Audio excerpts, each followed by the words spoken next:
الحمد لله نحمده ونستعينه ونستغفره ونعوذ بالله من شرور أنفسنا ومن سيئات أعمالنا من يهده الله فلا مضل له ومن يضلله فلا هادي له وأشهد أن لا إله إلا الله وحده لا شريك له وأشهد أن محمدا عبده ورسوله أما بعد فإن خير الحديث كتاب الله وخير الهدي هدي محمد صلى الله عليه وسلم وشر الأمور محدثاتها وكل محدثة بدعة وكل بدعة ضلالة وكل ضلالة في النار.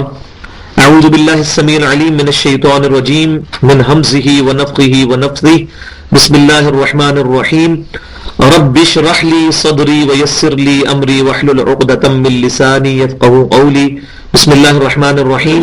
إن الله وملائكته يصلون على النبي يا أيها الذين آمنوا صلوا عليه وسلموا تسليما. اللهم صل على محمد وعلى آل محمد كما صليت على إبراهيم وعلى آل إبراهيم إنك حميد مجيد. اللهم بارك على محمد وعلى آل محمد كما باركت على إبراهيم وعلى آل إبراهيم إنك حميد مجيد.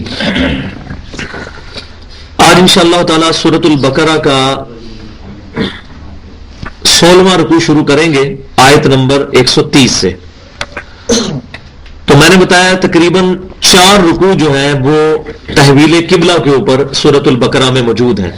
اس کی وجہ یہ ہے کہ قبلے کی تحویل جو تھی یعنی قبلے کا تبدیل ہونا یہ بہت سینسٹیو ایشو تھا، کیونکہ عموماً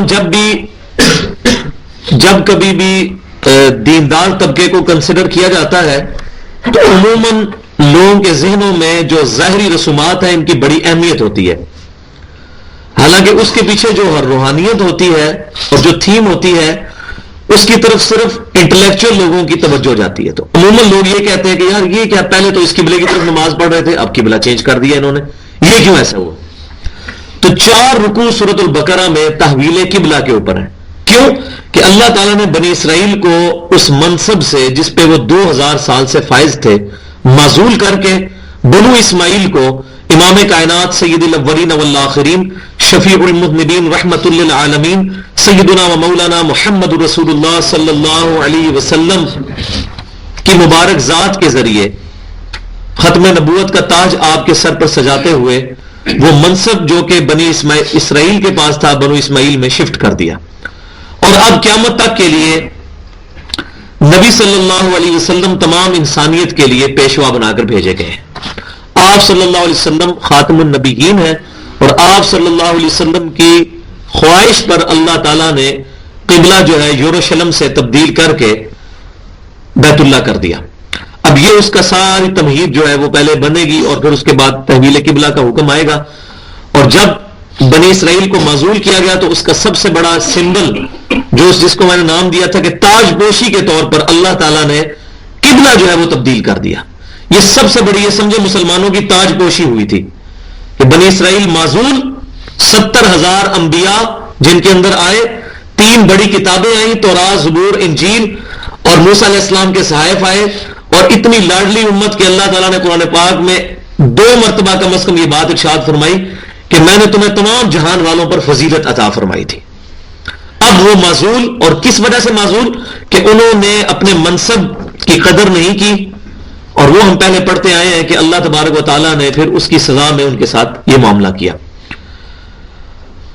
اب وہ امپورٹنٹ ٹاپک شروع ہونے لگا ہے جس کو میں سمجھتا ہوں کہ آج کے مسلمانوں کے اعتبار سے فرقہ واریت کے اس دور میں بڑی اہمیت حاصل ہے کہ یہودی اور عیسائی یہ کہتے تھے کہ ہم ابراہیم علیہ السلام کے دین پر ہیں، اور مسلمان یہ کہتے تھے کہ ہم ابراہیم علیہ السلام کے دین پہ ہیں.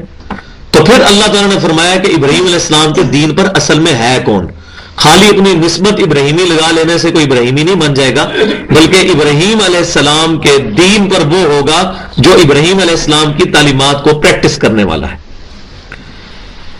تو میں نے پہلے بھی عرض کیا تھا کہ ابراہیم علیہ السلام کامن فیکٹر تھے یہودیوں میں، عیسائیوں میں اور مسلمانوں میں، کیونکہ یہ وہ پرسنالٹی ہیں جن کو سب مانتے ہیں. اس لیے اللہ تبارک و تعالیٰ نے آپ علیہ السلام کی ذات پر پیوٹ کرتے ہوئے ساری گفتگو جو ہے وہ فرمائی. بسم اللہ الرحمن الرحیم. وَمَن يَرْغَبُ عَن مِّلَّةِ إِبْرَاهِيمَ إِلَّا مَن سَفِهَ نَفْسَهُ، اور کون روح گردانی کر سکتا ہے ابراہیم علیہ السلام کے دین سے مگر صرف وہی شخص کہ جس کے نفس نے اس کو بے وقوف بنا دیا ہو، جس کا نفس اس کو غلط پٹی پڑھائے وہی ابراہیم علیہ السلام کے دین کو چھوڑے گا، ورنہ ابراہیم علیہ السلام کا دین جو ہے وہ دین فطرت ہے۔ اور کون ابراہیم علیہ السلام؟ وَلَقَدِ اصْطَفَيْنَاهُ فِي الدُّنْيَا وَإِنَّهُ فِي الْآخِرَةِ لَمِنَ الصَّالِحِينَ، اور بے شک ہم نے ابراہیم علیہ السلام کو اس دنیا میں بھی چن لیا تھا اور بے شک وہ آخرت میں بھی نیکوکاروں میں سے ہوں گے۔ اس دنیا کے اندر بھی ابراہیم علیہ السلام اللہ تبارک و تعالیٰ کے برگزیدہ ہیں اور قیامت والے دن بھی اللہ تعالیٰ کے برگزیدہ ہوں گے۔ اذ قال له ربه اسلم، اور یاد کرو وہ وقت جب ابراہیم علیہ السلام کو ان کے رب نے فرمایا تھا کہ سر تسلیم خم کر دو، اپنی رضا اللہ کے حوالے کر دو۔ مسلم کی تعریف کیا ہوتی ہے؟ مسلم وہ ہوتا ہے جو اپنی رضا اپنے رب کے حوالے کر دیتا ہے اور پھر اس کو امن حاصل ہوتا ہے۔ اور اسلام کا ایک معنی امن بھی ہے اور اسلام کا ایک معنی ہے سر تسلیم خم کرنا، اپنی رضا کسی اور کے حوالے کرنا۔ To acquire peace by submitting your will to Allah, اپنی رضا کو اپنے رب کے حضور پیش کرنے کے بعد قیامت والے دن کا امن حاصل کر لینا، وہ ہوتا ہے مسلمان۔ تو ابراہیم علیہ السلام وہ بڑے مسلمان تھے کہ جب ان کے رب نے ان کو کہا کہ اسلم، سر تسلیم خم کرو، قال اسلمت لرب العالمین، انہوں نے کہا کہ میں تمام جہانوں کے پالنے والے رب جو ساری کائنات کا رب ہے اس کے لیے سر تسلیم خم کرتا ہوں، جو میرے رب کی مرضی۔ اور یہ وہی چیز ہے جو کہ نبی صلی اللہ علیہ وسلم کے بارے میں بھی سورۃ الانعام کے اندر آئی، قل ان صلاتي ونسكي ومحياي ومماتي لله رب العالمین، اے نبی تم فرماؤ کہ بے شک میری نماز، میری قربانی، میرا جینا، میرا مرنا سب اللہ کے لیے ہے، لا شریک لہ، میں اس کے ساتھ کسی کو شریک نہیں ٹھہراتا، وبذالک امرت وانا اول المسلمین، اور مجھے اللہ تعالیٰ نے اسی بات کا حکم دیا ہے کہ سب سے پہلا فرما بردار میں بنوں۔ تو ابراہیم علیہ السلام نے کہا اسلمت لرب العالمین، میں اپنے رب کے حضور سر تسلیم خم کرتا ہوں۔ اور کیا سر تسلیم خم کیا؟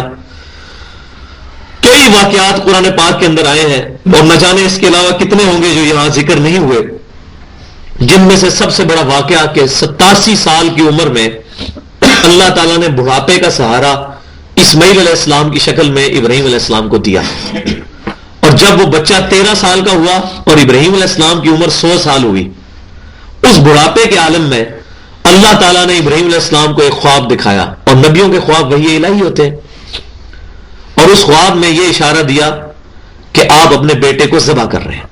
انہوں نے اپنے بیٹے سے اس چیز کا اظہار کیا اسماعیل علیہ السلام سے، تو اسماعیل علیہ السلام نے بھی سر تسلیم خم کیا، اور ابراہیم علیہ السلام اپنے بیٹے کی قربانی کرنے کے لیے تیار ہو گئے، اور اللہ تعالیٰ نے ان کی قربانی قبول کی کہ اس کی جگہ اللہ تبارک و تعالیٰ نے مینڈا بھیج دیا جو کہ وہ ذبح ہوا، اور اسماعیل علیہ السلام نے جو اپنے رب کے حضور یہ قربانی کی صورت میں اپنے آپ کو پیش کیا، اس سنت کو ابراہیم علیہ السلام اور اسماعیل علیہ السلام کی سنت کو اللہ نے قیامت تک کے لیے زندہ رکھا، اور مسلمانوں کے لیے اس کو سنت موقدہ بنا دیا۔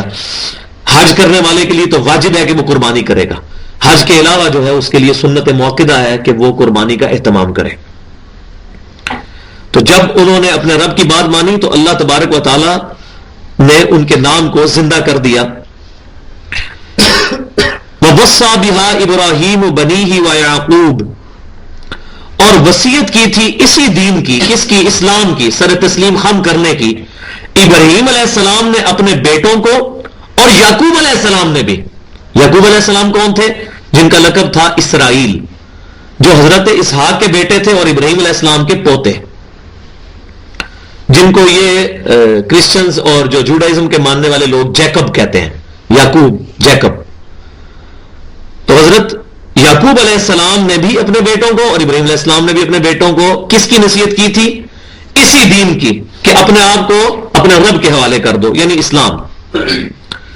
اور یعقوب علیہ السلام کی اس وصیت کا اللہ تبارک و تعالیٰ نے ذکر کیا ہے کہ انہوں نے کہا یا بنی ان اللہ اصطفى لكم الدین فلا تموتن الا وانتم مسلمون، ابراہیم علیہ السلام کے جو پوتے ہیں یعقوب علیہ السلام نے اپنے 12 بیٹوں کو، جن سے 12 قبیلے بنی اسرائیل کے چلے تھے، ان کو اکٹھا کر کے کیا کہا کہ بے شک اللہ نے پسند فرمایا ہے تمہارے لیے یہی دین، تو دیکھنا تمہیں موت نہ آئے مگر اس حال میں کہ تم مسلمان ہونا، الا وانتم مسلمون۔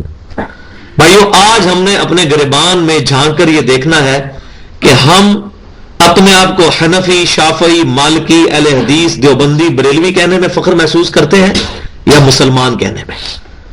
اگر ہمیں مسلمان کہنے پہ فخر محسوس ہوتا ہے تو ہم واقعی ابراہیم علیہ السلام کے بیٹوں کی نصیحت جو ابراہیم علیہ السلام نے اپنے بیٹوں کو کی اور یعقوب علیہ السلام نے اپنے بیٹوں کو کی، اور وہ دین جو اللہ تعالیٰ نے ان پیغمبروں کو دیا تھا اس دین پر ہے۔ اور اگر ایسا نہیں ہے تو ہمیں سر تسلیم خم کر لینا چاہیے، کیونکہ اللہ تبارک و تعالیٰ نے قرآن پاک میں مسلمانوں کو علادہ سے یہ مینشن کیا ہے سورہ آل عمران کی 102 نمبر آیت میں۔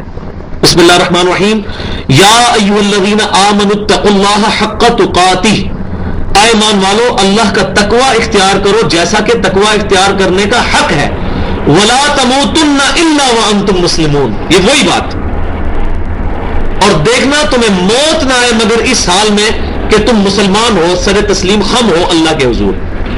اس کے 2 معنی ہو سکتے ہیں اور دونوں بیک وقت سیٹسفائی ہیں۔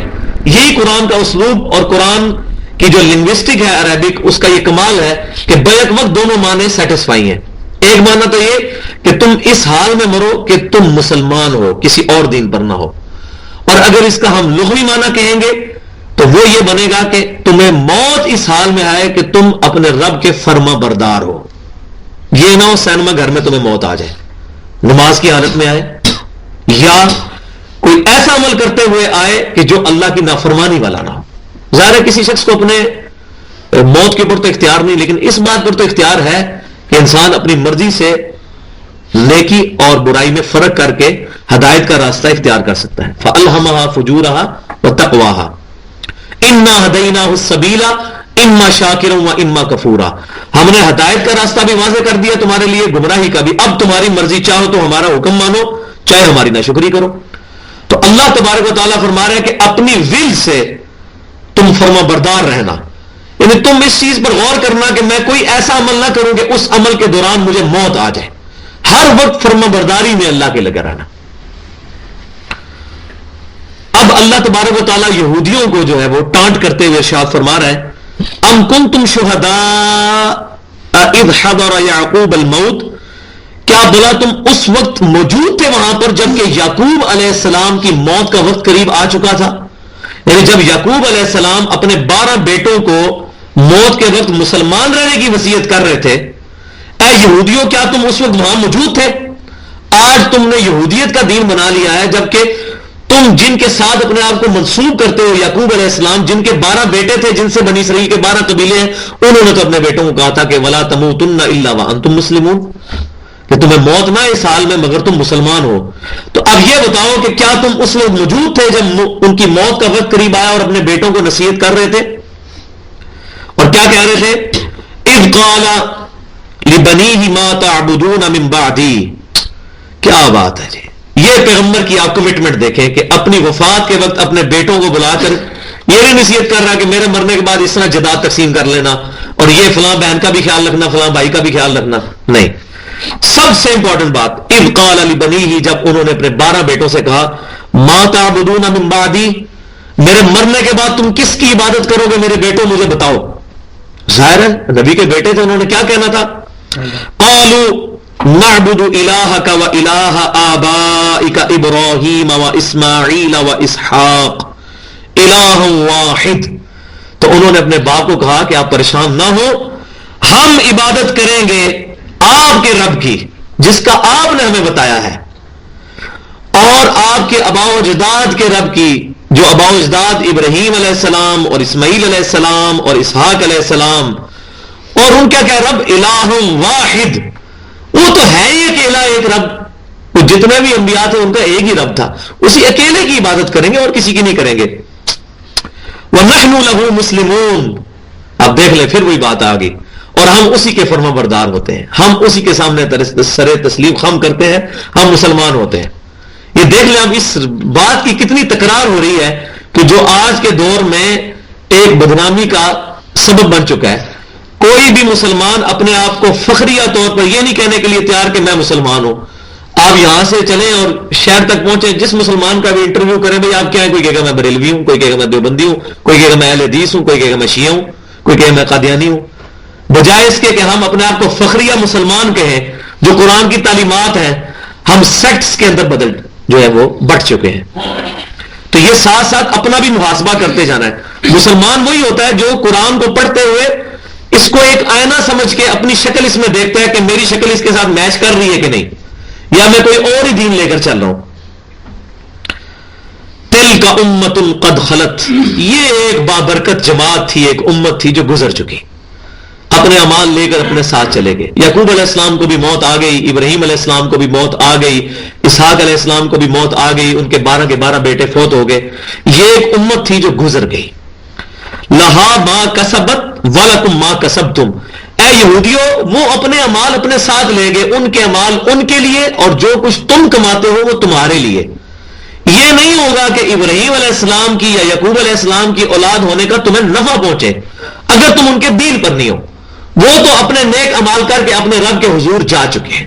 ایک مبارک جماعت تھی جو گزر چکی, اپنے اعمال اپنے ساتھ لے گئی. تمہارے لیے تمہارے اعمال, ان کے لیے ان کے اعمال. اور اس سے بھی بڑی بات ہو رہی ہے, وَلَا تُسْأَلُونَ عَمَّا كَانُوا يَعْمَلُونَ, اور تم سے یہ نہیں پوچھا جائے گا کہ وہ کیا کیا کرتے تھے, تمہیں یہ پوچھا جائے گا کہ تم نے کیا کیا دنیا کے اندر. تو یہ آج کے دور کے اندر بھی جب ہم بحثیں لے کر بیٹھ جاتے ہیں, اہل تشیع جب اہل سنت کے ساتھ بحث کرتے ہیں, وہ کہتے ہیں جی حضرت علی کی خلافت حق تھا, ابو بکر و عمر نے رضی اللہ عنہم نے اس کو جو ہے وہ غصب کیا, نعوذ باللہ. تو ہم ان بحثوں میں الجھ جاتے ہیں. اس کا بھائیو ایک ہی جواب ہے, تلک امت قد خلت لہا ما کسبت ولکم ما کسبتم. اور بھائیو اگر ابراہیم علیہ السلام اور اسحاق علیہ السلام اور اسماعیل علیہ السلام اور یعقوب علیہ السلام اور ان کے 12 بیٹوں کے بارے میں اللہ تعالیٰ فرما رہا ہے کہ وہ فوت ہو کے اللہ کے پاس جا چکے, اپنے اعمال ساتھ لے گئے, وہ امت گزر چکی ہے, ان کے اعمال ان کے ساتھ. تو سیدنا ابوبکر, سیدنا عمر, سیدنا عثمان, سیدنا علی رضی اللہ عنہم اجمعین کوئی پیغمبر تو نہیں ہے نا. ان سے اگر کسی معاملے میں خطا ہوئی یا ان کے آپس کے اختلافات تھے, وہ ہم کہیں اللہ کے سپرد. اللہ تبارک و تعالیٰ ان کو آپس میں راضی کر کے انشاءاللہ ان کا داخلہ جنت میں فرمائے گا انشاءاللہ. تو ان بحثوں میں نہ ہم الجھے, ہم یہ دیکھیں کہ ہمیں کیا کرنا ہے. ہمیں کیا کرنا ہے, اس ایک الہ کی عبادت کرنی ہے. اور اگر ہم نے اپنا عقیدہ اس کے مطابق نہ کیا جو کہ پیغمبروں کی بتائی ہوئی تعلیمات اور کتابوں کی تعلیمات اور صحابہ کرام علیہم رضوان کی تعلیمات ہیں, تو ہمیں ان کے ماننے والا ہونا یا ان کی اولاد میں سے ہونا کچھ نفع نہیں دے گی. کیوں کہ اللہ تبارک و تعالیٰ نے کیٹاگوریکل ڈنائی قرآن پاک میں کم از کم 2 مرتبہ ارشاد فرمایا. سورۃ النساء کی آیت نمبر 116 کے اندر بھی ارشاد فرمایا, اور آیت نمبر 48 کے اندر بھی, ان اللہ لا یغفر ان یشرک بہ, اللہ ہرگز اس گناہ کو معاف نہیں کرے گا کہ کوئی شخص اس حال میں اللہ کے حضور پیش ہو کہ اس نے شرک کیا ہوا. دنیا میں تو شرک معاف ہو جائے گا اگر معافی مانگ لی, قیامت والے دن کی یہ بات ہو رہی ہے. وَيَغْفِرُ مَا دُونَ ذَلِكَ لِمَن يَشَاءُ, اور اس کے علاوہ جو بھی گناہ ہے اگر چاہے گا تو معاف فرما دے گا.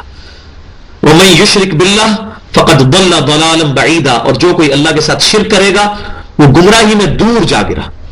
اور پھر اس سے بھی بڑھ کر سورۃ المائدہ کے اندر 72 نمبر آیت میں فرمایا, إِنَّهُ مَن يُشْرِكْ بِاللَّهِ فَقَدْ حَرَّمَ اللَّهُ عَلَيْهِ الْجَنَّةَ وَمَأْوَاهُ النَّارُ, جو کوئی بھی اللہ کے ساتھ شرک کرے گا اللہ نے اس پر جنت حرام کر دی ہے, اس کا ٹھکانہ دوزخ ہے. وَمَا لِلظَّالِمِينَ مِنْ أَنصَارٍ, اور وہاں پر اس ظالم کا کوئی مددگار بھی نہیں ہوگا. حتیٰ کہ سید الاولین والآخرین, شفیع المذنبین, رحمت للعالمین, سیدنا و مولانا محمد رسول اللہ صلی اللہ علیہ وسلم کی صحیح بخاری اور مسلم میں متفق علیہ حدیث ہے. صحیح بخاری کے کتاب الدعوات چیپٹر میں, صحیح مسلم کے کتاب الایمان چیپٹر میں, کہ اللہ نے تمام انبیاء کو ایک دعا دی تھی جو انہوں نے دنیا میں کر لی, اور میں نے اپنی دعا اپنی امت کے لیے چھپا کر رکھی ہے. میں اس دعا کے ذریعے اپنی امت کی شفاعت کروں گا, اور میری شفاعت سے میرے ہر امتی کو نفع پہنچے گا سوائے اس شخص کے کہ جس نے دنیا میں اللہ کے ساتھ کسی قسم کا شرک کیا ہوا. شرک is the most sensitive issue in the sight of Allah. Allah کے حضور سب سے زیادہ حساس معاملہ ہے شرک کا. لہذا اس کی طرف امت کو لانا چاہیے کہ بھائیو ہم اس لوگوں کو پکڑیں کہ ایاک نعبدو و ایاک نستعین، عبادت بھی صرف اللہ کی کریں گے، جو الحمدللہ سارے اللہ ہی کے کرتے ہیں، چاہے کوئی بریلوی ہے، دیوبندی ہے، کوئی شیعہ ہے، کوئی اہل حدیث ہے، لیکن مسئلہ دوسرے حصے میں آتا ہے وَإِيَّاكَ نَسْتَعِينَ، غائب میں مدد کے لیے صرف اللہ کو پکاریں گے، دعا صرف اللہ سے کریں گے۔ اپروپریٹ ٹرانسلیشن بنے گی ایاک نستعین کی، اے اللہ ہم تیری ہی عبادت کرتے ہیں اور تجھی سے دعا مانگتے ہیں۔ یہ ظاہری اسباب اور ظاہری مدد کی بات نہیں ہو رہی، غائب میں پکارنا۔ سیدنا علی سے دعا نہیں مانگی جا سکتی، یا علی مدد نہیں کہا جائے گا، ورنہ یہ اللہ تبارک و تعالیٰ کے ساتھ دعا میں شرک ہو جائے گا۔ شیخ عبد القادر جیلانی رحمۃ اللہ علیہ سے دعا نہیں مانگی جا سکتی۔ اس جھگڑے میں پڑنے کی ضرورت ہی نہیں ہے کہ ان کو اللہ نے اختیار دیا یا نہیں دیا۔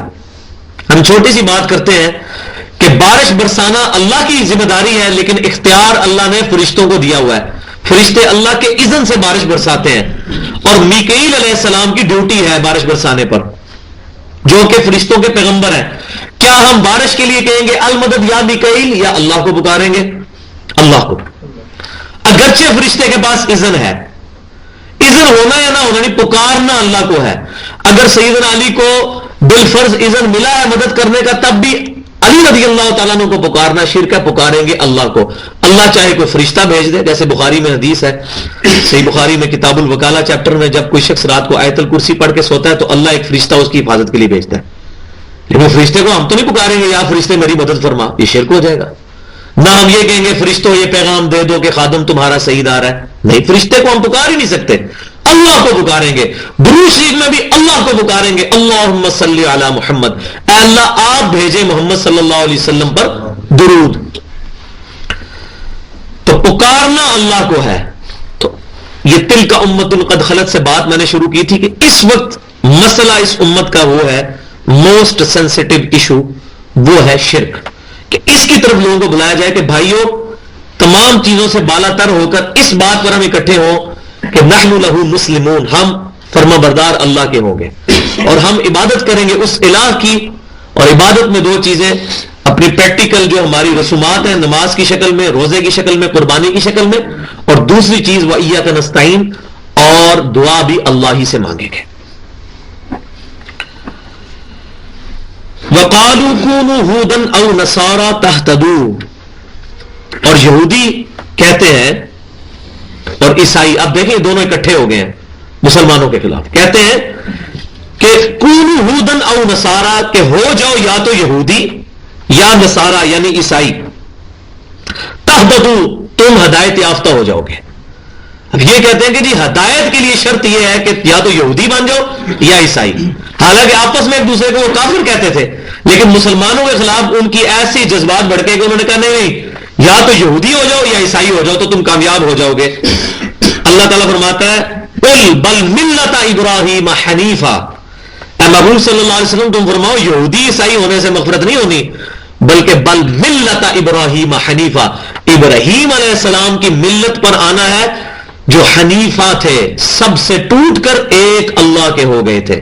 حنیفہ کہتے ہیں جو سب جھوٹے معبودوں سے ہٹ کر ایک سچے اللہ کو اپنا پروردگار اور مشکل کشا اور حاجت روا مان لے۔ وما کان من المشرکین، اور وہ مشرک بھی نہیں تھے، نہ وہ یہودی تھے نہ ابراہیم علیہ السلام عیسائی تھے۔ یہ مضمون کھولے گا سورہ ال عمران میں، ما کان ابراہیم یہودی ولا نصرانیہ ولکن کان حنیفا مسلما وما کان من المشرکین۔ تو تینوں گروہوں کی نفی ہو گئی، کیونکہ جو مشرکین مکہ تھے وہ بھی یہ کہتے تھے کہ ابراہیم علیہ السلام کی ہم اولاد ہیں، وہ ہے تو تھے اولاد لیکن ان کے دین پر تو نہیں تھے، بنو اسماعیل تھے وہ۔ تو اللہ تعالیٰ ہمارا ابراہیم علیہ السلام نہ یہودی تھے نہ عیسائی تھے اور نہ ہی مشرکین مکہ کے دین پہ تھے، بلکہ کیا تھے، وہ ایک اللہ کے ہو گئے تھے، حنیفہ تھے۔ وما کان من المشرکین، اور سب سے بڑا ان کا ٹائٹل جو ان کے سر پہ تاج سجا تھا کہ وہ مشرک نہیں تھے۔ ابراہیم علیہ السلام کی جہاں بھی تعریف آئی ہے تو ان کو جو سمجھے کہ اس کا جو ایپیکس دیا گیا ضربہ سلام، جو اس کی چوٹی آئی ہے، وما کان من المشرکین۔ اور یہ بات یاد رکھیں کہ قیامت والے دن کسی بھی شخص کا سب سے بڑا ٹائٹل یہ ہوگا کہ اللہ تعالیٰ یہ فرما دے کہ اس بندے نے شرک نہیں کیا دنیا میں، کیونکہ شرک کی کتنی برانچز ہیں۔ جمہوریت کو ماننا بھی شرک ہے، طاغوت کی حکمرانی کو دل سے تسلیم کر لینا بھی شرک ہے. شرک کی کتنی اقسام ہے. تو یہ پیغمبر ہی ہو سکتے ہیں جو 100% شرک سے محفوظ ہوں.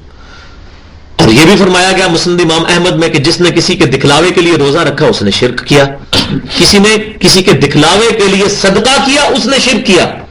اور جس نے کسی کے دکھلاوے کے لیے نماز پڑھی اس نے شرک کیا. تو ریاکاری بھی شرک ہے. اگرچہ ریاکاری وہ شرک نہیں ہے کہ جو کبھی معاف نہیں ہوگی, یہ شرک اصغر ہے. وہ صحیح حدیث میں موجود ہے کہ مجھے تم سے شرک اصغر کا زیادہ خوف ہے.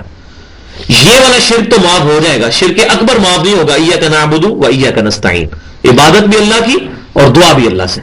لیکن یہ بھی کسی درجے میں تو ہے. تو میں سمجھتا ہوں قیامت والے دن سب سے بڑا ٹائٹل کسی شخص کے سر پر رکھا جا سکتا ہے تو یہ ہے وما کان من المشرکین. یہ مشرک نہیں تھا. اور ابراہیم علیہ السلام کی جب بھی تعریف ہوئی ہے نا, تو آپ کو تعریف میں جب اینڈ میں بات پہنچتی ہے نا, تو سب سے بڑا ٹائٹل لگایا جاتا ہے کہ وما کان من المشرکین, وہ مشرک نہیں تھے. اب مسلمانوں کو کہا جا رہا ہے کہ اب ذرا ان کو تمیز سکھاؤ, یہودیوں کو اور عیسائیوں کو, کہ تم کس ایمان کی دعوت دے رہے ہو. تم کہو قولوا, اے مسلمانوں تم کہو آمنا باللہ, ہم لے کر آئے ایمان اللہ پر, وما انزل الینا, اور اس پر بھی ایمان لائے کہ جو نازل کیا اللہ نے ہماری طرف یعنی قرآن, وما انزل الی ابراہیم, اور ہم اس پر بھی ایمان لے کر آئے جو ابراہیم علیہ السلام پر نازل ہوا تھا. ہم ایسا نہیں ہے کہ مسلمان ہونے کے بعد باقی تمام نبیوں کو نگیٹ کر دیں, جس طرح کہ یہودیوں نے کہا کہ حضرت عیسیٰ علیہ السلام نعوذ باللہ ولد الحرام ہے, ولد الزنا ہے, نعوذ باللہ. ہم ایسا نہیں کہیں گے. دجال ادھر تک الفاظ استعمال کیے عیسیٰ علیہ السلام کے لیے. لیکن مسلمانوں کو کہا گیا کہ تم نے نبیوں میں فرق نہیں کرنا. تم کہو کہ ایمان لائے ہم اس پر جو اللہ نے ہمارے اوپر نازل کیا. پہلے اللہ پر ایمان لائے اور اس کے ایمان کا تقاضا کیا کہ اس پر ایمان لائے جو قرآن ہماری طرف نازل ہوا. وما انزل الی ابراہیم, اور جو اتارا ابراہیم علیہ السلام کی طرف اللہ نے اس پر بھی ہم ایمان لاتے ہیں. وہ اسماعیل, اور اسماعیل علیہ السلام کی طرف جو اترا اس پر بھی. وہ اسحاق, اور اسحاق علیہ السلام پر جو اترا اس پر بھی ایمان لاتے ہیں. وہ یعقوب والاسباط, اور یعقوب علیہ السلام پر بھی جو اترا اور جو ان کی اولاد میں اتارا گیا سب پر ہم ایمان لے کر آتے ہیں. وما اوتی موسیٰ وعیسیٰ, اور بالخصوص ہم اس پر بھی ایمان لاتے ہیں کہ جو موسیٰ علیہ السلام پر اتارا گیا اور عیسیٰ علیہ السلام. یہ دیکھیں کتنی مٹھی چھری پھیری جا رہی ہے یہودیوں اور عیسائیوں پر, کہ تمہاری حالت تو یہ ہے کہ تم کہتے ہو کہ یہودی اور عیسائی ہو جاؤ تو کامیاب ہو جاؤ گے, اور ہمارے پروفٹ کی کیا تعلیمات ہے کہ ہم موسیٰ علیہ السلام کے دین پر بھی ایمان لاتے ہیں, عیسیٰ علیہ السلام کی کتابوں پر بھی ایمان لے کر آتے ہیں. تو خصوصاً ذکر کیا, حالانکہ بل اسبات میں یہ آگے تھے, یعقوب علیہ السلام کی اولاد ہی ہے نا حضرت موسیٰ علیہ السلام اور عیسیٰ علیہ السلام, لیکن بالخصوص ان کا ذکر کیا کیونکہ یہودی موسیٰ علیہ السلام کو اپنے لیڈر کے طور پر, روحانی پیشوا کے طور پر مانتے تھے, اور عیسائی حضرت عیسیٰ علیہ السلام کو, لہذا ان کو علیحدہ سے مینشن کیا. والاسباط, اور اولاد بھی. وما اوتی موسیٰ وعیسیٰ, اور جو کچھ دیا گیا موسیٰ علیہ السلام کو یعنی تورات اور عیسیٰ علیہ السلام کو یعنی انجیل. وما اوتی النبیون من ربہم, اور جتنے بھی انبیاء اللہ کی طرف سے ہیں جو جو کچھ ان کو دیا گیا جو ہمیں نہیں پتا. مسند امام احمد میں صحیح حدیث موجود ہے کہ 1,24,000 پیغمبر دنیا میں بھیجے گئے, جن میں سے 315 رسول تھے. تمام رسولوں پر ایمان لے کر آتے ہیں. لا نفرق بین احد منہم, اور ہم ایمان لانے میں کسی نبی میں کوئی فرق نہیں کرتے. یہ مرتبے کی بات نہیں ہو رہی, ایمان لانے کی. مرتبے کا تو فرق ہے, تو قرآن نے خود مینشن کیا ہے. وہ آئے گا تیسرا پارہ شروع ہی سے ہوگا, تلک الرسول فضلنا بعضهم علی بعض. اللہ تعالیٰ نے بعض رسولوں کو بعض پر فضیلت دی ہے. یہ فرق آ رہا ہے کہ ایمان لانے میں نہیں فرق کرتے.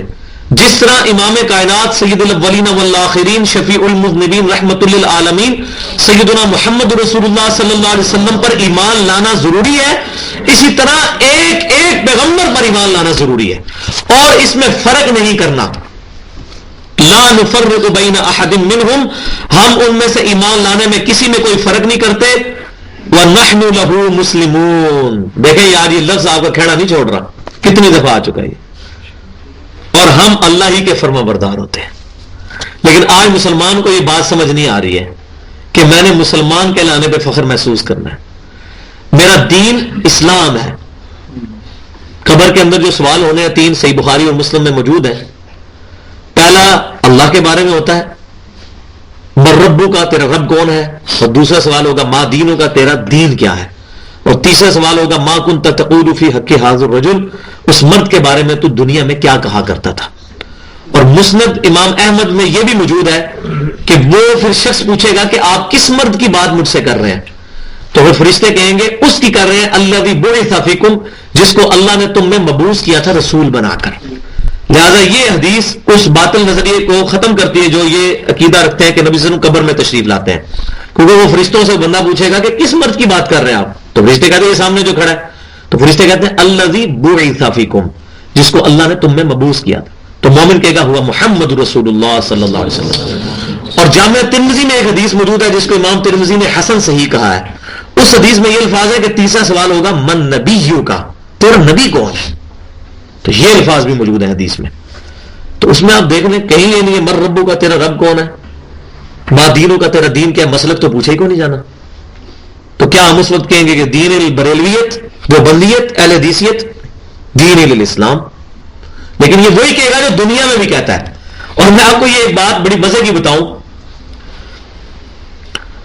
جب انسان نیکی کے رستے پر مائل ہوتا ہے نا، پھر اس کو خواب بھی بڑے اچھے اچھے آنا شروع ہو جاتے ہیں. مجھے صحیح طرح یاد ہے کہ آج سے 2-2.5 سال پہلے جب میں گمراہی کی زندگی گزار رہا تھا، اس وقت جب میں خواب دیکھتا تھا وہ خواب بھی شرکیہ ہوتے تھے. اب میں جب خواب دیکھتا ہوں تو میں خواب میں بھی دعوت توحید پیش کر رہا ہوتا ہوں. کبھی ایسا نہیں ہوا کہ میں کوئی الٹی دعوت پیش کر رہا ہوں، کیونکہ جب بندہ بار بار ایک چیز کو رپیٹ کرتا ہے نا، مسلمان مسلمان مسلمان، آپ کسی بندے کو اندھیرے میں اٹھائے نا اچانک اور اس سے اس کا نام بھی پوچھے نا، تو شاید وہ نام بتاتے ہوئے ایک دم ڈر جائے گا یہ کیوں کون آ گیا. تو قبر میں کون اپنا بات کر سکتا ہے؟ اتنا آسان نہیں ہوگا کہنا کہ میرا دین اسلام ہے. ہاں اس کا ہوگا کہ جس نے اوڑھنا بچھونا یہ بنایا کہ میں مسلمان ہوں، میں اسلام، اس سے فل بدی بھی یہی نکلے گا. جیسا کہ ہم نماز پڑھ رہے ہوتے ہیں، دھیان کہیں بھی ہو، سورہ فاتحہ صحیح پڑھ رہے ہوتے ہیں ہم، کیوں کہ ہم پڑھتے بار بار وہی ہے. اسی طریقے سے قبر میں بھی جائیں گے، فل بدی جس نے دنیا میں اپنے آپ کو مسلمان سمجھا ہوگا اور اسلام پر فخر کیا ہوگا، وہ کیا دے گا کہ میرا دین اسلام ہے. ورنہ اس ٹائم پھر فوراً پتہ ہو سکتا ہے جو ادھر کے دنیا میں وہ پریشان ہو رہے یار لو جی تو مسلک کی بات ہونی تھی. ہم تو دنیا میں کہتے تھے کہ جناب بریلوی حق میں باقی سارے گستاخ رسول کافر، اور ہم تو کہتے تھے شیعہ حق میں باقی سارے گستاخانے اہل بیت، اور ہم کہتے تھے کہ اہل حدیث حق میں باقی سارے کافر. وہ بندہ پریشان ہو جائے گا. تو اللہ تبارک و تعالیٰ ارشاد فرما رہا ہے کہ تم اپنے آپ کو سر تسلیم خم کرتے ہوئے یہ کہہ دو کہ آخری بات یہ ہے کہ ہم اپنے رب کے فرما بردار ہیں، مسلمان ہیں. اب اللہ تعالیٰ فرما رہا ہے فَإِنْ آمَنُوا بِمِثْلِ مَا آمَنْتُمْ بِهِ فَقَدِ اهْتَدَوْا.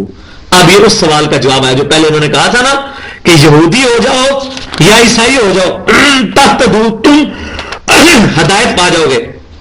اللہ تعالیٰ فرما رہا ہے کہ نہیں، ہدایت اس طرح پاؤ گے جب تم ایمان لاؤ گے ان کی طرح جو یہ پوری بات کر رہے ہیں. کیا بات کر رہے ہیں کہ ہم اللہ پر ایمان لے کر آئے اور ہم اس پر ایمان لے کے آئے جو قرآن ہماری طرف نازل ہوا، اور ابراہیم علیہ السلام، اسماعیل علیہ السلام، اسحاق علیہ السلام، یعقوب علیہ السلام، ان کی اولاد اور تمام انبیاء کو جو جو دین دیا گیا، ان کو کتابیں دی گئی، سب پر ایمان لائے.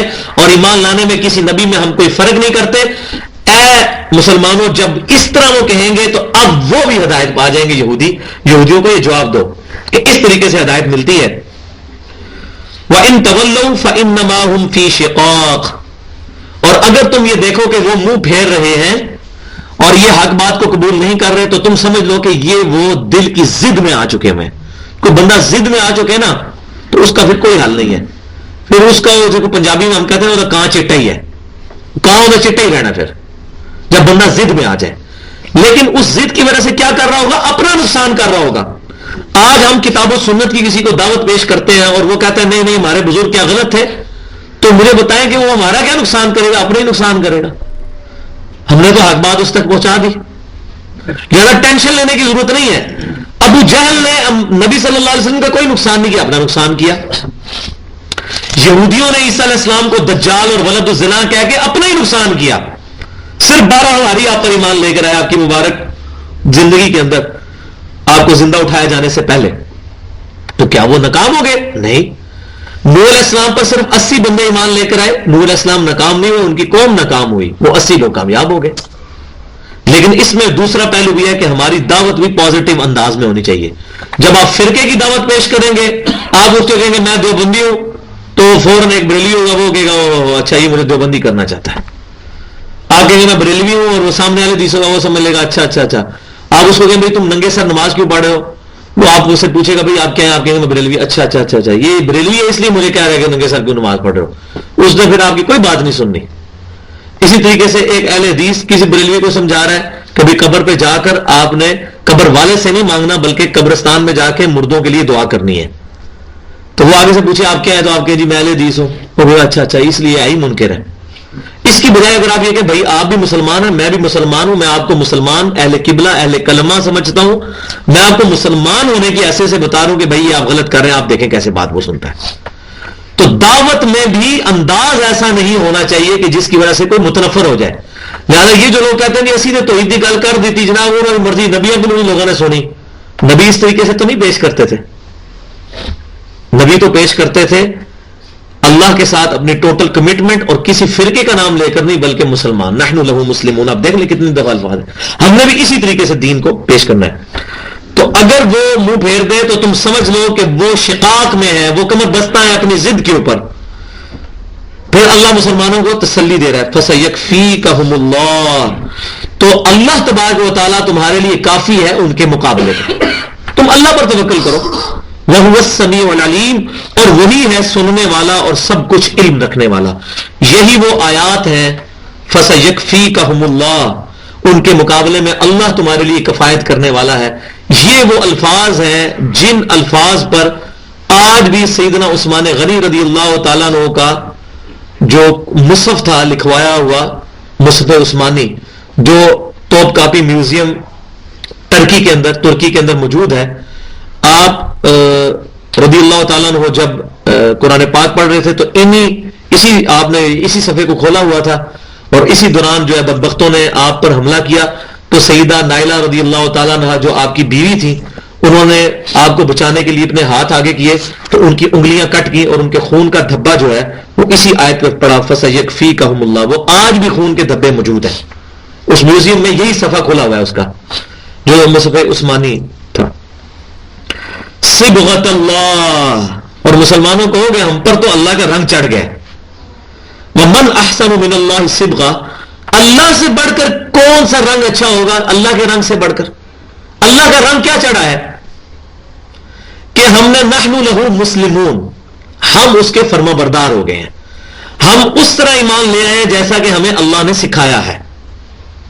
وَنَحْنُ لَهُ عَابِدُونَ، اور ہم تو اسی کی عبادت کرتے ہیں. تو پہلا لفظ آیا تھا وَنَحْنُ لَهُ مُسْلِمُونَ 136 نمبر آیت کی اینڈ پر، اور 138 آیت میں آیا وَنَحْنُ لَهُ عَابِدُونَ. یہ اس کی بھی سپرلیٹو ڈگری ہے، جس طرح انگلش میں نا گڈ بیٹر بیسٹ، تو گڈ سمجھ لیں آپ نَحْنُ لَهُ مُسْلِمُونَ، یہ بہترین درجہ کہ ہم اللہ تبارک و تعالیٰ کے لیے سر تسلیم خم کرتے ہیں.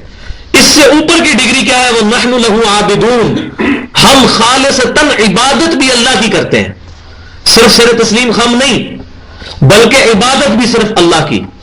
ایاک نعبد و ایاک نستعین، عبادت بھی اللہ کی اور دعا بھی صرف ایک اللہ سے. اور اس کے بعد اگلی ڈگری آئے گی وہ اگلی آیات کے اندر قُلْ أَتُحَاجُّونَنَا فِي اللَّهِ وَهُوَ رَبُّنَا وَرَبُّكُمْ. اے محبوب صلی اللہ علیہ وسلم آپ فرمائیے کہ یہودیوں کیا تم ہم سے جھگڑا کرتے ہو اللہ کے بارے میں جو کہ کامن ہے ہم میں، وَهُوَ رَبُّنَا وَرَبُّكُمْ، جو ہمارا بھی پالنے والا اور تمہارا بھی پالنے والا ہے، اس کے معاملے میں ہم سے جھگڑا کر رہے ہو یہودیوں تم، جب ہمارا کامن فیکٹر ایک ہے جو سورہ آل عمران میں آئے گا 64 نمبر آیت میں قُلْ يَا أَهْلَ الْكِتَابِ تَعَالَوْا إِلَىٰ كَلِمَةٍ سَوَاءٍ بَيْنَنَا وَبَيْنَكُمْ، اہل کتاب آؤ ہم اس بات پر اکٹھے ہو جائیں جو تم میں اور ہم میں ایک ہے، اللہ نعبد الا اللہ، کہ ہم عبادت نہیں کریں گے مگر صرف ایک اللہ کی. تو اللہ کے بارے میں ہم سے جھگڑ رہے ہو ضد میں آ کر. اب اللہ پر تو ایمان رکھتے تھے نا، لیکن وہ اس طرح کا ایمان نہیں رکھتے تھے جس طرح کہ اللہ تعالیٰ کو ریکوائرڈ تھا، اور مسلمانوں کی ضد میں آ کر وہ اللہ تبارک و تعالیٰ کے بارے میں بھی بکواس کر دیتے تھے. وہ آگے آئے گا یہودی کہتے تھے اللہ تو فقیر ہے اس لیے تو ہم سے مانگتا ہے، نعوذ باللہ. حالانکہ اللہ کو وہ مانتے تھے لیکن وہ ضد میں آ کر یہ بات کر لیتے تھے. جیسا کہ ابھی محرم کے دن ہی گزرے ہیں، 10 محرم تھی کچھ دن پہلے، تو ہمارے مسلمانوں میں چند ضدی لوگ ہیں، جب ان کو کہا جاتا ہے کہ بھائی یزید نے سیدنا حسین علیہ السلام کا بدلہ کیوں نہیں لیا، ٹھیک ہے وہ ڈائریکٹلی انوالو نہیں تھا، انڈائریکٹلی انوالو تھا، مجرم اس لیے ہے کہ اس نے حسین رضی اللہ تعالیٰ عنہ کے قاتلوں سے بدلہ نہیں لیا. عبید اللہ ابن زیاد جس کے بارے میں صحیح بخاری میں موجود ہے کہ عبید اللہ ابن زیاد کے سامنے لا کر سیدنا حسین کا سر رکھا گیا تھا اور چھڑی مارنے لگا تھا, اور وہ کہنا یہ شروع ہو گیا کہ یہ کتنا خوبصورت چہرہ ہے جو میں نے آج سے پہلے نہیں دیکھا. تو حضرت انس بن مالک رضی اللہ تعالیٰ پاس بیٹھے تھے, ان کا اپنی چھڑی پیچھے کر خدا کی قسم رسول اللہ صلی اللہ علیہ وسلم کے ہم شکل سب سے زیادہ سیدنا حسین تھے. تو ہم یہ پوچھتے ہیں یزیدیوں سے, جو یزید کو وہ بخاری کی وہ روایت جھوٹے طریقے سے فٹ کر کے جنتی ثابت کرنے کی کوشش کرتے ہیں. بخاری میں روایت پہلے لشکر کے بارے میں ہے, اور پہلا لشکر گیا ہے 32 ہجری میں, اور جس لشکر میں یزید شامل تھا, جس کا کتاب التہجد ابواب التہجد چیپٹر کتاب الصلاح میں موجود ہے, وہ لشکر وہ ہے جس میں ابو ایوب انصاری فوت ہوئے ہیں, اور ابو ایوب انصاری تمام محدثین کے نزدیک 54 ہجری میں فوت ہوئے ہیں. وہ لشکر ہی 54 ہجری کا ہے. تو پہلا لشکر سیدنا معاویہ رضی اللہ تعالیٰ کی قیادت میں گیا تھا قسطنطنیہ پہ حملہ کرنے. یہ ان کے لیے بشارت ہے, یزید کے لیے کوئی بشارت نہیں. میں یہ نہیں کہہ رہا وہ دوست کی ہے, اس کا معاملہ ہم اللہ کے سپرد کرتے ہیں, لیکن جو اس کے جھوٹے وکیل بنے ہوئے ہیں ان کو ہم یہ بات کہتے ہیں کہ بھائیو ہمارا یہ جھگڑا ہے کہ اس نے بدلہ کیوں نہیں لیا. تو وہ پھر ضد میں آ کے یہ کہتے ہیں اور کتابوں میں بھی لکھتے ہیں کہ اچھا اگر تم ہم سے یہ پوچھو گے کہ یزید نے حسین کے قاتلوں کا بدلہ کیوں نہیں لیا, تو ہم تم سے یہ پوچھیں گے کہ علی نے عثمان کے قاتلوں کا بدلہ کیوں نہیں لیا. استغفر اللہ. تو اس کا کیا مطلب, علی کو وہ بھی مانتے ہیں لیکن ہم سے بات کرتے ہوئے علی کے بھی منکر ہو گئے, حالانکہ عثمان رضی اللہ تعالیٰ عنہ کے قاتلوں کو سیدنا علی نے قتل کروایا تھا, اور سیدنا علی ہی خلیفہ برحق تھے, چوتھے خلیفہ وہی ہیں. اب یہ آپ مسلمانوں سے پوچھ رہے ہو کہ علی نے بدلہ کیوں نہیں لیا, آپ نہیں علی کو مانتے. اسی طریقے سے یہودی بھی یہی کرتے تھے کہ اللہ کے بارے میں جھگڑنا شروع کر دیتے تھے, حالانکہ وہ مانتے تھے کہ اللہ ہمارا رب ہے, لیکن جب مسلمانوں سے ضد پہ اترے پھر اللہ کے بھی منکر ہو گئے, اللہ کو مانتے ہوئے. جس طرح کہ سیدنا علی کو چوتھا خلیفہ مانتے ہوئے بھی جب ضد میں آتے, ہاں ہم آپ سے پوچھیں گے علی نے کیوں نہیں بدلہ لیا عثمان کے قاتلین سے. وہ تاریخی جھوٹی روایتیں پڑھ پڑھ کے کہ حضرت علی نعوذ باللہ شامل تھے, یہ سب جھوٹ ہے. تو یہ میں بتا رہا ہوں کہ ضد ایسی بیماری ہے جس کو میں نے بتایا تھا ایڈلر جو ایک بہت بڑا فلاسفر ہے, اس کی ٹرمنالوجی میں کہا جاتا ہے کہ ارج ٹو ڈومینیٹ, کہ بعض اوقات انسان کے اندر یہ ول کھڑی ہو جاتی ہے کہ لوگ میری بات کو مانیں اور میں اپنی بات لوگوں پر تھوپ دوں. اس کو انگلش میں کہتے ہیں ارج ٹو ڈومینیٹ. یہ ہر بندے کی صفت ہے کہ وہ زبردستی اپنی بات منوانا چاہتا ہے کسی سے, اور جب وہ اس ضد میں آ جاتا ہے نا پھر اس کو کوئی نہ قرآن کی آیت اثر کرتی ہے نہ حدیث اثر کرتی ہے. تو یہ یہودیوں کا بھی یہ حال ہو گیا تھا. تو اے نبی تم فرماؤ تم اللہ کے بارے میں کیوں جھگڑ رہے ہو. چلو جھگڑا تمہارا محمد رسول اللہ کی ذات کے ساتھ ہے, وہ بھی جھوٹا ہے, وہ آگے آ رہے گا کیونکہ تورات میں موجود تھا کہ اب نبی آخر زمان آئیں گے تم ان پر ایمان لے کر آنا. اللہ تو کامن تھا, میں ان میں کیوں جھگڑ رہے ہو تم. وَلَنَا أَعْمَالُنَا وَلَكُمْ أَعْمَالُكُمْ, اور تمہارے لیے ہمارے عمل ہیں اور تمہارے لیے وہ اعمال ہیں جو تم نے کیے. اپنے اپنے اعمال تم نے اپنے ساتھ دے کے جانے ہیں. اگر ہم نے کوئی برا عمل کیا اللہ تعالیٰ کی بارگاہ میں ہم جواب دے ہوں گے, اور اگر تم نے برا عمل کیا تو تم اللہ کی بارگاہ میں جواب دے ہوں گے. ہمیں کوئی تمہارے ساتھ انٹرسٹ نہیں ہے, ہم صرف تمہیں حق اور باطل بتانا چاہتے ہیں.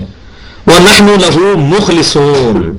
اب یہ تیسری ڈگری آ رہی ہے, سمم بونم آ رہا ہے اس کا ایپیکس, جس کو ایمینوئل کانٹ کہتا ہے سب سے ہائیسٹ گڈ.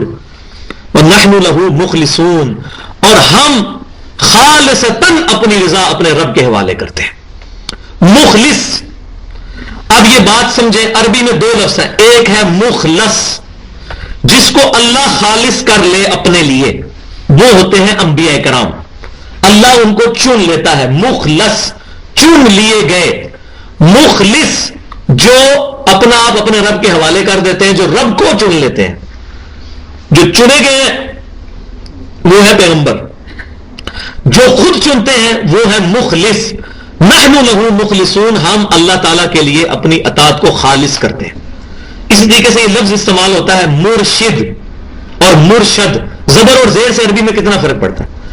نبی صلی اللہ علیہ وسلم ہمارے مرشد ہیں, ہمیں رشد و ہدایت کا راستہ دکھانے والے, اور ہم نبی صلی اللہ علیہ وسلم کے مرشد ہیں, ہمیں دکھایا گیا ہے. ہم زبر والے, آپ ہم زیر والے. اسی طرح نبی صلی اللہ علیہ وسلم ہمارے سید ہیں, ہمارے سردار, سیدنا, اور ہم ہیں سید. سید اور سید کا یہ مخلص تو مخلص. مخلص جس کو اللہ چن لے وہ ہے انبیاء کرام. مخلص جو اللہ کو چن لیں, اور وہ اللہ تعالیٰ نے انسان کو سب سے بڑی جو خوبی یہی دی ہے کہ اللہ کو انسان خود چوز کرتا ہے. اور میں یہ سمجھتا ہوں کہ یہی وہ خوبی ہے جس کی وجہ سے انسان اگر واقعی اللہ کو چن لے تو انسان فرشتوں سے بھی اوپر ہے. لقد خلقنا الانسان فی احسن تقویم. فرشتے اللہ نے ہمارے کام میں لگائے ہیں. اور اللہ نے قرآن پاک میں یہ مضمون کئی دفعہ ارشاد فرمایا کہ یہ زمین و آسمان اس کی تمام رونقیں ہم نے انسان کے لیے پیدا کی ہیں. ہیومن بینگز جو ہے یہ موسٹ سیریس کریشن ہے اللہ کی. اللہ کی سب سے زیادہ جو کلائمیکس جو مخلوق کا ہے وہ انسان ہے. یہ ساری کائنات انسان کے لیے پیدا ہوئی ہے. تو جب انسان اللہ کو چوز کرتا ہے تو وہ ہوگا نحن لہ مخلصون. تو یہ تین آئے تھی کیٹیگریز. پہلی ڈگری آئی تھی نحن لہ مسلمون. ہم یہ آیت نمبر 136 ہم سر تسلیم خم کرتے ہیں اپنے رب کے لیے. پھر اس کے بعد آیا تھا 138 میں وَنَحْنُ لَهُ عَابِدُونَ. اور ہم عبادت بھی خالصتاً اللہ کے لیے کرتے ہیں. اور اب اس کی آخری ڈگری کہ وَنَحْنُ لَهُ مُخْلِصُونَ. اور ہم خالصتاً اپنی رضا اپنے رب کے حوالے کرتے ہیں اور مخلص دین خالصتاً اللہ کے لیے اڈاپٹ کر لیتے ہیں. اخلاص. اللہ تعالیٰ ہمیں اخلاص نصیب فرمائے کیونکہ اخلاص کے بغیر کوئی عبادت قبول نہیں ہے. تین ہی چیزیں ہیں. نمبر 1 عقیدہ درست ہو. نمبر 2 عمل امام کائنات صلی اللہ علیہ وسلم کی سنت کے مطابق ہو. دنیا کا کتنا بھی اچھا عمل اگر سنت کے خلاف ہے وہ بھی مردود ہے. اور سنت کے مطابق عمل ہے لیکن عقیدہ صحیح نہیں ہے وہ بھی فارغ. اور تیسری چیز ہے اخلاص. ریاکاری نہ ہو خالصتاً اپنی رضا اللہ کے حوالے کرنا. کسی کا عقیدہ بھی درست ہے عمل بھی سنت کے مطابق ہے لیکن خالصتاً اللہ کے لیے نہیں ہے تو وہ بھی ختم ہو جائے گا. تو یہ تین شرطیں ہیں. عقیدے کا درست ہونا اور دوسرا سنت کے مطابق عمل ہونا اور تیسرا اخلاص. تو یہ سب سے بہترین ڈیفینیشن کسی بھی متقی مسلمان کی یہ ہو سکتی ہے کہ اس کا عقیدہ درست ہو اس کا ہر عمل سنت کے مطابق ہو اور پھر اس کا کلائمیکس یہ ہے کہ وہ اخلاص اس کے اندر موجود ہو. لیکن یہ اخلاص دل کی کیفیت ہے. ہم کسی پہ فتویٰ نہیں لگا سکتے کہ یہ بندہ دکھلاوے کے لیے یہ کر رہا ہے. مثال کے طور پر اگر کسی شخص نے اعلانیہ طور پر خیرات کی ہے ہم اس کو نہیں کہہ سکتے یہ لوگوں کو دکھانے کے لیے کر رہا ہے. اس کا معاملہ اور اللہ کا معاملہ.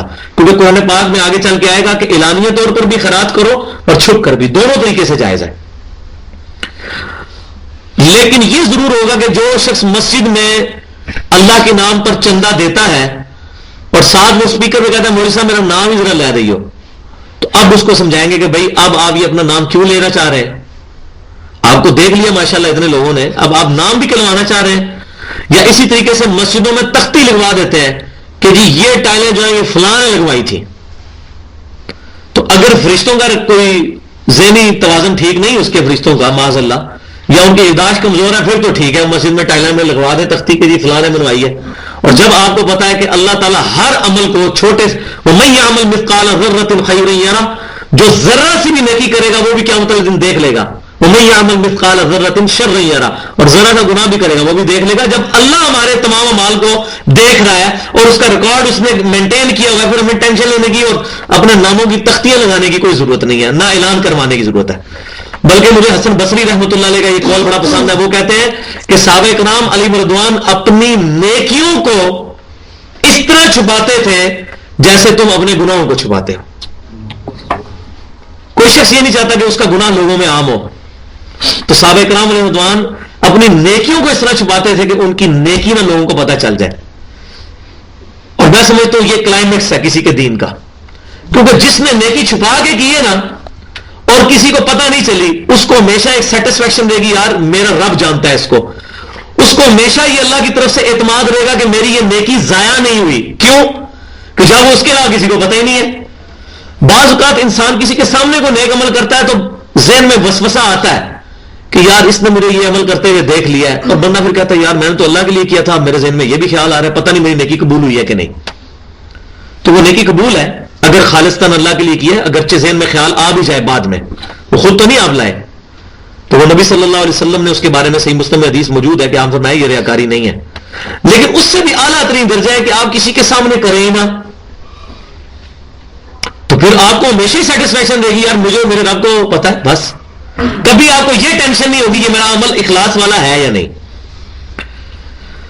ام تقولون ان ابراہیم و اسماعیل و اسحاق و یعقوب والاسباط كانوا هودا او نصارا. اب اب ان کی ادھر ہی وہ مرغے کی ٹانگ انہوں نے پکڑی ہوئی ہے یہودیوں نے. پھر اللہ تعالیٰ ان کو سمجھا رہا ہے. دیکھو یہ ایک اچھے ٹیچر کی نشانی ہوتی ہے کہ وہ بجائے یہ کہ بار بار سمجھانے کی بجائے وہ کسی کے ساتھ جو ہے وہ فارغ ہی بالکل ان کو کر دے گا, تو فارغ مشرک کافر ہو گیا تو. یہ طریقہ نہیں ہوتا. بار بار اللہ تعالیٰ فرما رہے اب کیا تم لوگ یہ کہتے ہو یہودیوں کہ بے شک ابراہیم اور اسماعیل اور اسحاق اور یعقوب اور ان کی اولاد کانو ہودن او نصارا, وہ یہودی یا عیسائی تھے؟ تم یہ کہتے ہو؟ تو شرم کرو. قل اانتم اعلم ام اللہ, یہ وہ جواب آیا بالکل ترکی بترکی جواب. اے محبوب صلی اللہ علیہ وسلم تم فرماؤ کیا تم بہتر جانتے ہو یا اللہ بہتر جانتا ہے کہ ابراہیم علیہ السلام یہودی تھے یا عیسائی, اسماعیل علیہ السلام, اسحاق علیہ السلام, یعقوب علیہ السلام ان کی اولاد یہودی تھے یا عیسائی؟ یہ اللہ کو بہتر پتا ہے یا تمہیں بہتر پتا ہے؟ اور اس کو آپ پیچھے جوڑ لیں اس سے جو آیا تھا کہ کیا تم اے یہودیوں اس وقت موجود تھے جب یعقوب علیہ السلام کی موت کا وقت قریب آیا تھا؟ لیکن اللہ تو اس چیز کو دیکھ رہا تھا, اللہ ہی گواہ ہے. وَمَنْ أَظْلَمُ مِمَّنْ كَتَمَ شَهَادَةً عِنْدَهُ مِنَ اللَّهِ, اس سے بڑھ کر ظالم کون ہوگا جو گواہی کو چھپاتا ہے اپنے پاس جو اللہ تبارک و تعالیٰ کی طرف سے آ چکی ہے, اس گواہی کو چھپاتا ہے. اس سے بڑھ کر ظالم کون ہوگا؟ اب یہ اشارہ ہو رہا ہے اسی طرف جو تورات کا جو چیپٹر ہے. میں نے بتایا اس وقت بھی جو اولڈ ٹیسٹمنٹ تورات موجود ہے جو یہودی اور عیسائی بانٹتے ہیں, اس کا ابھی بھی میرے پاس تورات انجیل زبور پڑھی ہوئی ہے. آپ تورات کا جو چیپٹر ہے کتاب الاستثناء جس کو ڈیوٹرانومی کہتے ہیں انگلش میں, اس کو کھولیں, اس کا باب نمبر 18 نکالیں, آیت نمبر 18 نکالیں. اس کے اندر اللہ تبارک و تعالیٰ ارشاد فرماتا ہے اے موسیٰ علیہ السلام میں تیرے ان امتیوں کے بھائیوں میں سے, یعنی امتی تیرے ہو گئے بنی اسرائیل, کیونکہ موسیٰ علیہ السلام بنی اسرائیل کی طرف پیغمبر تھے.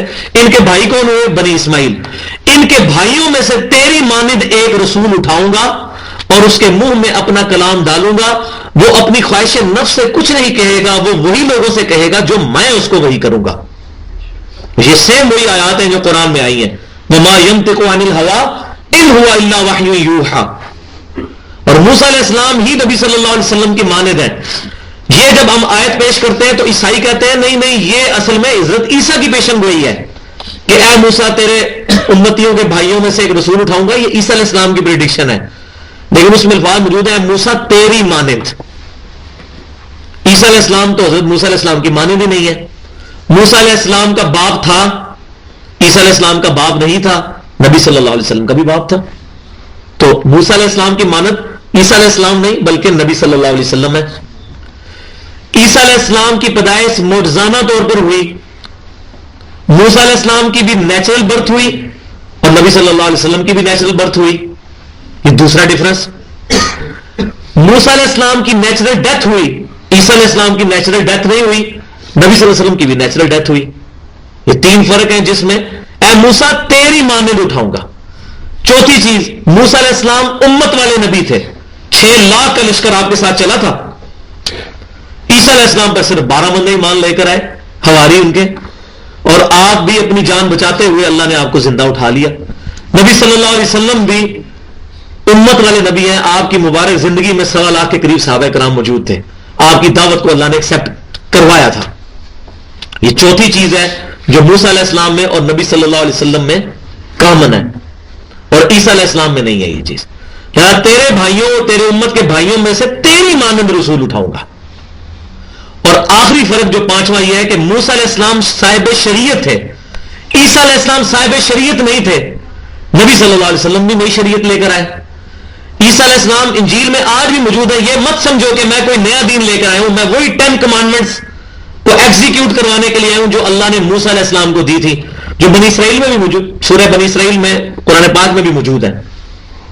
تو عیسیٰ علیہ السلام پیغمبر بھی تھے, نبی بھی تھے, رسول بھی تھے, لیکن ساتھ ہی ساتھ بنی اسرائیل میں دین موسوی کے مجدد بھی بن کر آئے تھے کہ موسیٰ علیہ السلام کے دین میں جو تحریفات آ چکی تھی ان کو انہوں نے ختم کیا اور صحیح چیز سے روشناس کروایا. وہ علیحدہ سے کوئی شریعت نہیں لے کے آئے تھے.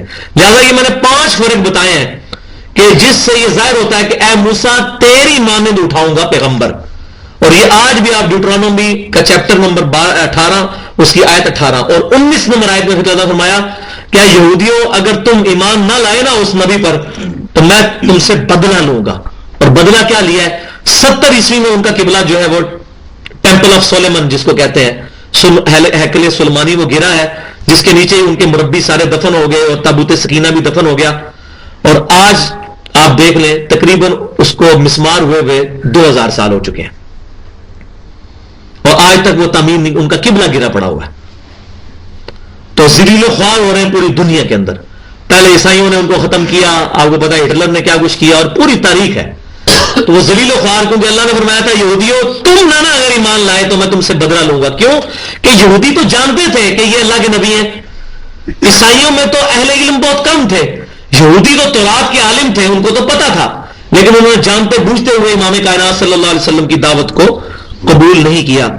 وَمَا اللَّهُ بِغَافِلٍ عَمَّا تَعْمَلُونَ, اور یہودیوں یہ نہ سمجھنا کہ اللہ تعالیٰ تمہارے عملوں سے غافل ہے, اور اللہ غافل نہیں ہے تمہارے ان کرتوتوں سے.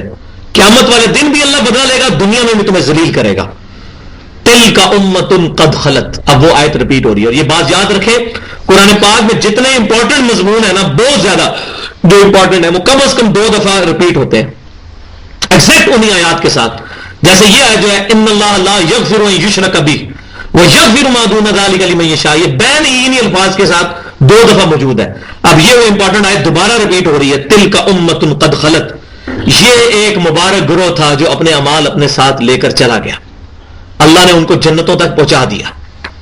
یہودیوں یہ نہ سمجھنا ہم ان کی اولاد ہے تو ہم بھی ان کے ساتھ ہی وہاں پہنچ جائیں گے. لہا ما کسبت ولکم ما کسبتم, ان کو اس کا اجر ملے گا جو انہوں نے نیک اعمال کیے, اور تمہارے اعمال جو ہے تمہیں تمہارے کرتوتوں کا اجر ملے گا. یہ نہیں ہے کہ وہ تمہارے بزرگوں کا, وہ جو ڈاکٹر اقبال نے کہا تھے تو وہ آبا ہی تمہارے مگر تم کیا ہو. خالی آبا تو وہ ہمارے ہی تھے, صحابہ کرام علیہم رضوان روحانی ہمارے پیشوا وہی لوگ تھے, لیکن ہم کیا ہیں, ہماری تعلیمات جو نبی صلی اللہ علیہ وسلم کی بتائی ہوئی تعلیمات پر ہمارا عمل ہی نہیں ہے. تو وہ اس کو جو ڈاکٹر اقبال نے بھی جو کنکلوڈ کیا نا اپنے جواب شکوہ کو, کی محمد سے وفاتوں نے تو ہم تیرے ہیں, یہ جہاں چیز ہے کیا لوح و قلم تیرے ہیں, کہ اگر تو نے محمد صلی اللہ علیہ وسلم کی صحیح معنوں میں اتباع کر لی تو لوح و قلم پہ جو فیصلے ہوں گے وہ اللہ تبارک و تعالیٰ تمہاری دعاؤں کو قبول کرے گا. یہ معنی ہے اس کا. اور یہ یہودیوں کے لیے بھی تھا کہ اگر وہ آئے گا آگے بھی چل کر کہ اگر یہ مان لے آتے تو ان کے لیے بڑا اچھا ہوتا. تلک امۃ قد خلت لها ما کسبت ولکم ما کسبتم ولا تسألون عما كانوا يعملون, اور تم سے یہ نہیں پوچھا جائے گا کہ وہ کیا کیا کرتے تھے. یہ وہی بات آ رہی ہے بھئی, ہم سے یہ نہیں پوچھا جائے گا کہ حضرت امیر معاویہ رضی اللہ تعالیٰ عنہ نے حضرت علی کی بیعت کیوں نہیں تھی کی, یہ ہمیں نہیں پوچھا جانا. یہ ہم نے اپنی شکل بھی تو دیکھنی ہے نا اس کے اندر. ہمیں یہ نہیں پوچھا جانا, ہمیں یہ پوچھا جانا تمہارے اعمال کیا ہیں. خالی ان کے ساتھ نسبت لگا لینے سے ہماری مغفرت نہیں ہو جائے گی, بلکہ ان کے والے اعمال بھی اختیار کرنے ہوں گے.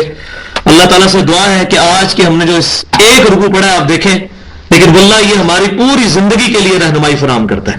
اللہ تعالیٰ ہمیں کتاب و سنت کی تعلیمات پر عمل کرنے کی توفیق عطا فرمائے. سنن نسائی کے اندر صحیح حدیث موجود ہے کہ امام کائنات صلی اللہ علیہ وسلم ہر نماز کے بعد بھی اور محفل سے اٹھتے وقت بھی یہ دعا پڑھتے تھے, سبحانک اللہم و بحمدک اشہد ان لا الہ الا انت استغفرک و اتوب الیک وما علینا الا البلاغ المبین.